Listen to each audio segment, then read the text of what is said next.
દીકરીઓને ફરી એકવાર જય શ્રી સ્વામિનારાયણ. ઘણા બધા દીકરીઓ સાથેની ચર્ચા દરમિયાન એવું જાણવા મળેલ કે એકમ 3 વિદ્યુત રસાયણ એના કેટલાક પોઈન્ટ્સ છે એને સમજવા અઘરા પડે છે. તો વિદ્યુત રસાયણ એકમ 3ના કેટલાક મહત્ત્વપૂર્ણ ટૉપિક્સને જો આપણે સરળતાથી સમજી લઈએ તો આ ચેપ્ટર બહુ સરળ થઈ જાય. સાથે સાથે આ ચેપ્ટર રિલેટેડ અન્ય કેટલાક પ્રોબ્લેમ પણ સોલ્વ થઈ જાય. તો એકમ 3 વિદ્યુત રસાયણ એના સૌપ્રથમ આપણે અભ્યાસની શરૂઆત કરીએ. એમાં નાની મોટી જાણકારી તો શરૂઆતમાં આપેલી જ છે, પણ આ ચેપ્ટરને બહુ સરળતાથી સમજવું હોય તો એના બે ભાગ આપણા માઇન્ડમાં ક્લિયર હોવા જોઈએ. એક છે વિદ્યુત રસાયણનો ભાગ અને બીજો વિદ્યુત વિભાજનનો ભાગ. ત્યારબાદ અંદર બેટરીઝ એટલે કે પ્રાઇમરી અને સેકન્ડરી સેલ્સની રચનાનો અભ્યાસ આવે છે.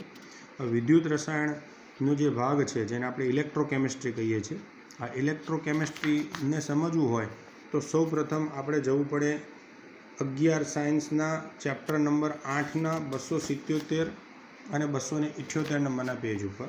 હવે એ જે પેજ પર આપેલી છે એની પ્રાઇમરી માહિતી છે. જ્યાં સુધી એને બરાબર વાંચવામાં ન આવે ત્યાં સુધી અથવા તો સમજવામાં ના આવે ત્યાં સુધી આપણે વિદ્યુત રસાયણને સારી રીતે સમજી શકતા નથી. વિદ્યુત રસાયણને સમજવા માટે આપણે વિદ્યુત રાસાયણિક કોષનો અભ્યાસ કરવો પડશે. વિદ્યુત રાસાયણિક કોષ શું છે? તો કે સિમ્પલી આપણે કોઈ એક ધાતુનો સળિયો અને અન્ય ધાતુના જલીય દ્રાવણની ચર્ચા કરવાની થાય. વિદ્યુત રાસાયણિક કોષની અંદર સિમ્પલી એક સાદો વિદ્યુત રાસાયણિક કોષ આપણે બનાવવો હોય તો આવી રીતે બનાવી શકીએ. કભી આપણે ઝિંક ધાતુનો સળિયો અને એને કોપર સલ્ફેટના જલીય દ્રાવણ સાથે જોડીએ. ઝિંક ધાતુના સળિયાને કોપર સલ્ફેટના જલીય દ્રાવણમાં મૂકીએ તો શું જોઈએ?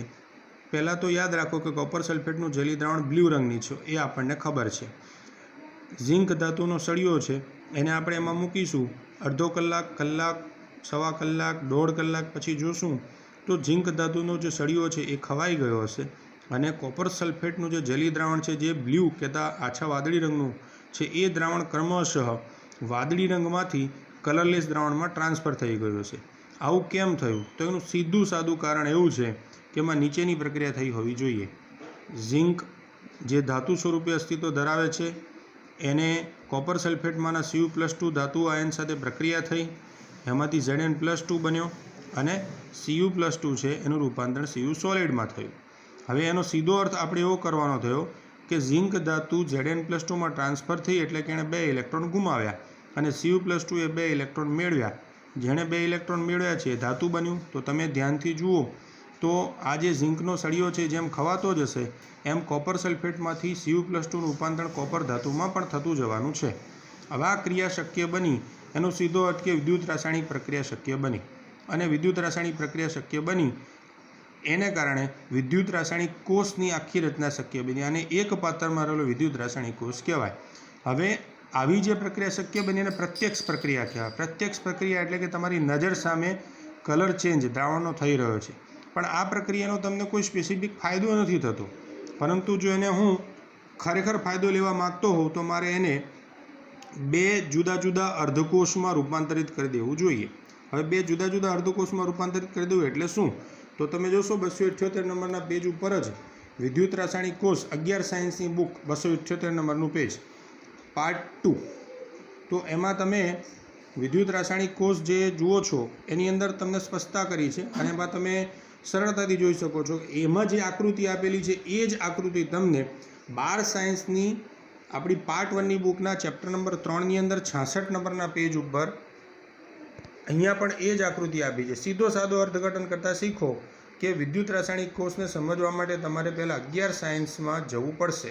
11 સાયન્સની અંદર વિદ્યુત રાસાયણિક કોષની ફિગરને જો સરળતાથી સમજીએ તો એમાં આપણને એનોડ, કેથોડ, ક્ષાર સેતુ, 2 પાત્રો અને એનોડ અને કેથોડનું જોડાણ, આટલી સ્ટ્રક્ચર રચના આપણને આપેલી છે. હવે આપણી આ જે સ્ટ્રક્ચર રચના આપણને આપેલી છે એને સરળતાથી સમજીએ તો મૂળ પ્રોસેસ શું શક્ય બને? તો કે અહીંયા જો હું સરળતાથી સમજાવું તો ઝિંક ધાતુનો સળિયો એનોડ તરીકે વર્તશે, કોપર ધાતુનો સળિયો કેથોડ તરીકે વર્તશે. આ ઝિંક ધાતુના સળિયાને વિદ્યુત વાહક તાર કહેતા આપણે સાદો જે ઇલેક્ટ્રિસિટીનો વાયર છે એના મારફતે આપણે અહીંયા જોડી દઈશું. એટલે એનોડ અને કેથોડને જોડેલા છે, બરાબર છે. એનોડ જે છે એ હંમેશા અહીંયા વિદ્યુત રાસાયણિક કોષમાં ઋણ હોય અને કેથોડ હંમેશા વિદ્યુત રાસાયણિક કોષમાં ધન હોય. યાદ એટલું રાખવું, બરાબર. અને હું અહીંયા લખીશ એ કહેતા એનોડ, અહીંયા સી કહેતા કેથોડ, બરાબર. હવે વિદ્યુત રાસાયણિક કોષની આ જે સ્ટ્રક્ચર રચના શક્ય બની એની અંદર વચ્ચેના ભાગમાં જે રચના કરીશ એને કહીશ ક્ષાર સેતુ, બરાબર છે. આ ક્ષાર સેતુ છે એની અંદર શું હોય એને સમજવા માટે તમારે અહીંયા આગળ 11 સાયન્સની બુકમાં જઈશું, બરાબર છે. એમાં સ્પષ્ટતા કરી છે કે ભાઈ પોટેશિયમ ક્લોરાઇડ અથવા એમોનિયમ નાઇટ્રેટને અગાર અગાર સાથે ઉકાળીને યુ આકારની નળીમાં ભરી ઠંડુ પાડી જેલી જેવું સ્વરૂપ બનાવવામાં આવે, બરાબર છે, જે એની અંદર ભરવામાં આવે છે. આ પ્રકારની જે સ્ટ્રક્ચર રચના શક્ય બની એને આપણે સરળ ભાષામાં ડેનિયલ કોષ, વિદ્યુત રાસાયણિક કોષમાંનો ડેનિયલ કોષ. ડેનિયલ કોષ એટલે ઝિંક અને કોપરની મદદથી બનાવવામાં આવેલો વિદ્યુત રાસાયણિક કોષ. હવે આમાં થાય શું, કયા પ્રકારની પ્રક્રિયા થાય, તો કે સિમ્પલી આની અંદર અપ્રત્યક્ષ પ્રકારની વિદ્યુત રાસાયણિક કોષની પ્રક્રિયા થાય. ઉપરનો જે સિંગલ કોષ છે એમાં પ્રત્યક્ષ તમારી નજર સામે પ્રક્રિયા થઈ રહી દેખાય. આમાં તમને કોઈ કલર ચેન્જ સરળતાથી દેખાશે નહીં. કેમ? કારણ કે ઝિંકનો સળિયો ZnSO4ના દ્રાવણમાં છે અને કોપરનો સળિયો કોપર સલ્ફેટના દ્રાવણમાં છે.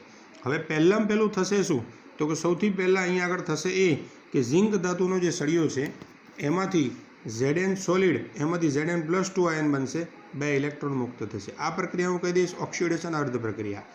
હવે 2 ઇલેક્ટ્રોન જે ઝિંક ધાતુ ગુમાવે છે એ ધાતુ હંમેશા આયન સ્વરૂપે દ્રાવણમાં જાય, એટલે કે તમને આ દ્રાવણમાં Zn સોલિડમાંથી Zn+2 આયન બનીને જાય એ ક્લિયર થવું જોઈએ. હવે એણે ઇલેક્ટ્રોન જે ગુમાવે એ ગુમાવેલા ઇલેક્ટ્રોનનું વહન તમે અહીંયા જોઈ શકો છો. ઇલેક્ટ્રોનનું વહન આ દિશામાં બતાવેલું છે. તો ઇલેક્ટ્રોનનું વહન છે એ એનોડથી કેથોડ તરફ શરૂ થશે. એનોડથી કેથોડ તરફ ઇલેક્ટ્રોનનું વહન શરૂ થયું એટલે આ કોપરના સળિયા ઉપર ઇલેક્ટ્રોન અહીંયા આવ્યા. યાદ રાખો, કોપરનો સળિયો ઇલેક્ટ્રોન મેળવતો નથી, પરંતુ કોપર સલ્ફેટનું જે જલી દ્રાવણ છે અમારા Cu+2 આયન છે એ Cu+2 આયન આ 2 ઇલેક્ટ્રોન જે ઝિંક પાસેથી આવ્યા છે એ ઇલેક્ટ્રોનને મેળવશે અને એમાંથી Cu સોલિડ કહેતા Cu ધાતુ સ્વરૂપમાં રૂપાંતરિત થશે અને આ Cu ધાતુ જે બનશે આ કોપરના સળિયાની ઉપર ધીમે ધીમે જમા થશે. ક્રમશઃ આ ક્રિયા કન્ટિન્યુઅસ ચાલ્યા કરશે અને અહીંયા આગળ Znમાંથી Zn+2 સતત બન્યા કરશે અને Cu+2 ધાતુ ઇલેક્ટ્રોન મેળવી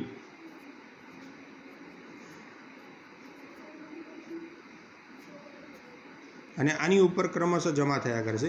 હવે જેમ જેમ સમય પસાર થતો જાય એમ થાય એવું કે ક્રમશઃ અહીંયા Zn+2 આયનોનો જથ્થો વધી જાય અને Cu+2 આયનોનો જથ્થો ખલાસ થતો જાય.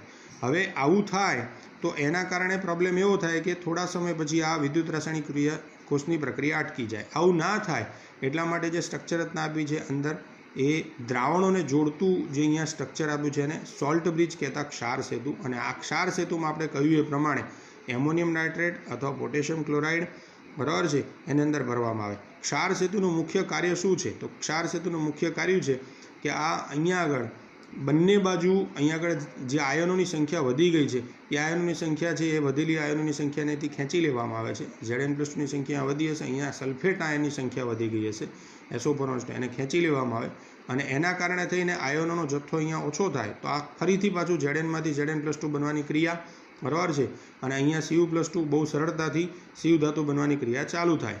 એટલે આ ક્રિયા શક્ય બને. ઝિંકમાંથી Zn+2 થાય, ઇલેક્ટ્રોન ગુમાવે, ઓક્સિડેશન પ્રક્રિયા, Cu+2 2 ઇલેક્ટ્રોન મેળવી Cu ધાતુ બને, રેડોક્સ અર્ધ પ્રક્રિયા, અને આ બંનેની કુલ પ્રક્રિયા એ પ્રક્રિયા જે 11 સાયન્સમાં પણ એની છે અને 12 સાયન્સમાં પણ એની છે. Zn solid Cu+2 that will give you Zn+2 plus Cu solid. તો આ રીતે અહીંયા આગળ વિદ્યુત રાસાયણિક કોષ કાર્ય કરે. વિદ્યુત રાસાયણિક કોષ જ્યારે કાર્ય કરીએ ત્યારે એની અંદર આપણને 11 સાયન્સમાં જ સ્પષ્ટતા કરેલી છે કે પહેલો કોન્સેપ્ટ, ઝિંકથી કોપર+2 તરફ ઇલેક્ટ્રોનનું સ્થાનાંતરણ પ્રત્યક્ષ રીતે થતું નથી, પરંતુ 2 સળિયાને જોડનાર ધાતુ તાર દ્વારા થાય છે, જેને તીર દ્વારા વિદ્યુત પ્રવાહના સ્વરૂપે દર્શાવેલું છે. તો વિદ્યુત પ્રવાહનો હંમેશા વહન ફિઝિક્સની દ્રષ્ટિએ આપણને ખ્યાલ છે, વિદ્યુત પ્રવાહનું દહન હંમેશા ઇલેક્ટ્રોન વહનની દિશાથી વિરુદ્ધ હોય. અહીંયા આગળ ઇલેક્ટ્રોન વહન જે થાય છે વિદ્યુત પ્રવાહનું વહન શક્ય બતાવશે. બીજો કોન્સેપ્ટ, એક બીકરમાં રાખેલા દ્રાવણથી બીજા બીકરમાં રાખેલા દ્રાવણ તરફ આયનોનું સ્થાનાંતરણ ક્ષાર સેતુ દ્વારા થાય છે. એટલે કે ક્ષાર સેતુ જે છે એ એના દ્વારા દ્રાવણોમાં રહેલા આયનોનું વહન પામે. Zn+2 આમથી આમ જઈ શકે એમ વિચારેલો, અથવા SO4-2 અને આમથી આમ જઈ શકે. આવું થવા પાછળનો હેતુ એક જ છે, સરળતાથી આયનો એકબીજાને કંટ્રોલ કરી શકે. નહીં તો એક વિસ્તારમાં ધન આયનોનો જથ્થો વધી જાય, બીજા વિસ્તારમાં ઋણ આયનોનો જથ્થો વધી જાય તો પ્રક્રિયા અટકી જાય અને વિદ્યુત રાસાયણિક કોષ કાર્ય કરી શકે નહીં. કોપર અને ઝીંકના જે સળિયા એને આપણે વિદ્યુત ધ્રુવ તરીકે ઓળખીએ છીએ. તો અહીંયા કોપર અને ઝીંકના આપણને સળિયા આપે છે અને આપણે શું કહી દઈશું? વિદ્યુત ધ્રુવ તરીકે ઓળખીએ છીએ. બરાબર છે. અને આનાથી વિદ્યુત રાસાયણિક કોષ જ્યારે કાર્ય કરે ત્યારે એ વિદ્યુત રાસાયણિક કોષ કાર્ય કરે એટલે આપણને અહીંયા આગળ પોટેન્શિયલ મળે. આપણને શું મળે છે? પોટેન્શિયલ. અને આપણને એ જ ચર્ચા આપણને 12 સાયન્સની બુકમાં સ્પષ્ટતા કરીને શરૂઆત એમણે કહ્યું છે કે 1.1 વોલ્ટ પોટેન્શિયલ મળે છે. 1.1 વોલ્ટ પોટેન્શિયલ એટલે શું? તો કે એમણે સ્પષ્ટતા કરી છે. જો ગેલ્વેનિક કોષ, બરાબર, ગેલ્વેનિક કોષ એ રીતે આપણે વિચારવાનું છે કે તમે કોઈ પણ બે અર્ધકોષ લઈ લો, એમાંથી જે કોષ બને એને ગેલ્વેનિક કોષ તરીકે ઓળખીએ છીએ. આમાં આપણે જે ચર્ચા કરી છે એમાં ઝિંક અને કોપરના અર્ધકોષ લઈને બનાવેલા કોષની ચર્ચા કરી છે, અને ડેનિયલ કોષ પણ કહીએ, એ ગેલ્વેનિક કોષનો એક પ્રકાર છે. તો અહીંયા આગળ સ્પષ્ટતા કરી છે કે ભાઈ આનો પોટેન્શિયલ 1.1 વોલ્ટ જેટલો હોય છે. તો 1.1 વોલ્ટ જેટલો પોટેન્શિયલ હોય છે, અને આ 1.1 વોલ્ટ જેટલા પોટેન્શિયલને આધારે એને આપણે વિદ્યુત ધ્રુવ પોટેન્શિયલ શબ્દ વાપરીએ છીએ. જો તમે લીધેલો વિદ્યુત રાસાયણિક કોષ છે એનું દબાણ એક વાતાવરણ, જો વિદ્યુતની પ્રક્રિયામાં કોઈ વાયુ ભાગ લેતો હોય તો, બરાબર છે, અને પ્રક્રિયા 298 કેલ્વિન તાપમાન હોય તો દરેક વિદ્યુત ધ્રુવ પોટેન્શિયલને આપણે પ્રમાણિત વિદ્યુત પોટેન્શિયલ તરીકે ઓળખીએ છીએ. સામાન્ય રીતે લીધેલા દ્રાવણની સાંદ્રતા 1 મોલર હોય, વાતાવરણ દબાણ 1 બાર અથવા તો 1 વાતાવરણ દબાણ હોય, અને તમારા વિદ્યુત રાસાયણિક કોષનું તાપમાન 298 કેલ્વિન તાપમાન, કહેતા 298 કેલ્વિન તાપમાનની પ્રક્રિયા થતી હોય તો એને પ્રમાણિત વિદ્યુત ધ્રુવ અને એના પોટેન્શિયલને પ્રમાણિત વિદ્યુત ધ્રુવ પોટેન્શિયલ કહેવામાં આવે છે. આ સિવાયનું કોઈ તાપમાન અથવા તો સાંદ્રતા હોય તો આવા સંજોગોમાં એને પ્રમાણિત નહીં પરંતુ બિન પ્રમાણિત વિદ્યુત રાસાયણિક કોષ અને એના પોટેન્શિયલને બિન પ્રમાણિત વિદ્યુત રાસાયણિક પોટેન્શિયલ અથવા બિન પ્રમાણિત વિદ્યુત ધ્રુવ પોટેન્શિયલ કહેવામાં આવે છે. અહીંયાથી સ્પષ્ટતા બે પ્રકારની હવે સામાન્ય રીતે કરવાની રહે. એક, ઝીંકનો સળિયો એનોડ તરીકે વર્તે છે, એને ઝીંકનો અર્ધકોષ કહેવાય. કોપરનો સળિયો એ કેથોડ તરીકે વર્તે છે, એને કોપરનો અર્ધકોષ કહેવાય. કહેતા ઝીંકનો સળિયો અને ZnSO4નું જલીય દ્રાવણ એ ઝીંકનો અર્ધકોષ દર્શાવે છે, અને કોપરનો સળિયો અને કોપર સલ્ફેટનું જલીય દ્રાવણ એ કોપરનો અર્ધકોષ દર્શાવે છે. આ બંને અર્ધકોષોને જોડવાથી મને જે મળે એને કહેવાય વિદ્યુત રાસાયણિક કોષ. આ જે વિદ્યુત રાસાયણિક કોષ મળ્યો એનો પોટેન્શિયલ એને કહેવાય વિદ્યુત ધ્રુવ પોટેન્શિયલ. આટલી સરળ સમજ પહેલાં આપણા માઇન્ડમાં બેસે તો જ આપણે વિદ્યુત રસાયણનો ખૂબ સરળતાથી અભ્યાસ કરી શકીએ છીએ. માટે પહેલી આ બાબતને આપણા માઇન્ડમાં ક્લિયર કરો કે શું આને હું સમજી શકી છું. જો આ સમજી શકાય તો તમે ખૂબ સરળતાથી આગળ વિચારી શકો છો. હવે 12 સાયન્સની અંદર તમે જાઓ તો એમાં એમણે આપણને A, B અને C 3 આકૃતિ આપી છે. પહેલી આકૃતિ જે આપેલી છે એમાં 1.1 વોલ્ટ પોટેન્શિયલ આપ્યો છે, અને આખી રચના એ જ રીતે ડેનિયલ કોષની જ આપેલી છે. બીજી આકૃતિ પણ એ જ રીતે અને ત્રીજી પણ એ જ રીતે. પણ ત્રણેય આકૃતિનો ફેર શું છે? પહેલો સરળતાથી જે 11 સાયન્સો ડેનિયલ કોષ બતાવ્યો છે એની જ વાત કરી છે. બીજી વાત કરી છે કે જો હું બાહ્ય વિદ્યુત પ્રવાહ આપું તો શું થાય. એટલે એમ સમજો વિદ્યુત રાસાયણિક કોષ એવો કોષ છે જેમાં તમે કોઈ વીજ પ્રવાહ આપતા નથી, આપમેળે પ્રક્રિયા થાય છે. તમે કોઈ વીજ પ્રવાહ દાખલ કર્યો નથી, તમે કોઈ વાયર જોડ્યો નથી. યાદ રહે, ઝિંક અને કોપર વચ્ચે જોડેલો વાયર અલગ વસ્તુ છે, અને તમે બહારથી પ્લગ નાખી અને વાયર જોડી અને વીજ પ્રવાહ આપો છો એ અલગ વસ્તુ છે. અહીંયા જે ક્રિયા આપમેળે થઈ રહી છે જેને આપણે ઉષ્માગતિશાસ્ત્રની ભાષામાં ΔG = ઋણ કહેતા પ્રક્રિયા આપમેળે થઈ રહી છે કહીએ છીએ, એ પ્રક્રિયા હંમેશા આપમેળે થતી હોવાના કારણે આપણે એને વિદ્યુત રાસાયણિક કોષ કહીશું. જો એને બદલે આપણે ઉલટું કરીએ એટલે કે આપણે વીજ પ્રવાહ આપીએ અને એના કારણે રાસાયણિક પ્રક્રિયા શક્ય બને તો એને કહેવાય વિદ્યુત વિભાજન કોષ.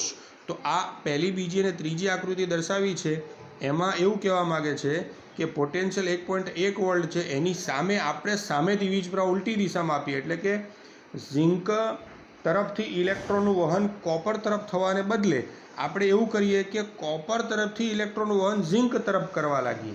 જો આવું આપણે કરતાં 1.1 વોલ્ટ કરતાં વધુ વોલ્ટેજ આપી દઈએ તો એક સમય એવો આવે કે ઉલટું થવા લાગે, એટલે કે કોપર ઇલેક્ટ્રોન ગુમાવે અને ઝિંક એને મેળવે.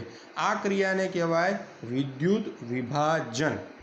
આ ક્રિયાને કહેવાય વિદ્યુત વિભાજન. અહીંયા ચોપડીમાં શબ્દ લખ્યો છે સ્વયંસ્ફુરિત અને અસ્વયંસ્ફુરિત. સ્વયંસ્ફુરિત એટલે વિદ્યુત રાસાયણિક કોષ અને અસ્વયંસ્ફુરિત એટલે વિદ્યુત વિભાજન કોષ. બંનેનો અભ્યાસ આપણે અહીંયા કરવાનો છે. પહેલી ચર્ચા જે એમણે કરી છે ગેલ્વેનિક કોષ, ડેનિયલ કોષ, એ હું જે કંઈ હમણાં બોલ્યો એની અંદર ગેલ્વેનિક કોષ અને ડેનિયલ કોષનો કોન્સેપ્ટ આવી જાય છે અને અહીંયા સુધીના કોન્સેપ્ટને તમે ખૂબ સરળતાથી સમજી શકો છો. મારે હવે આગળ તમને જે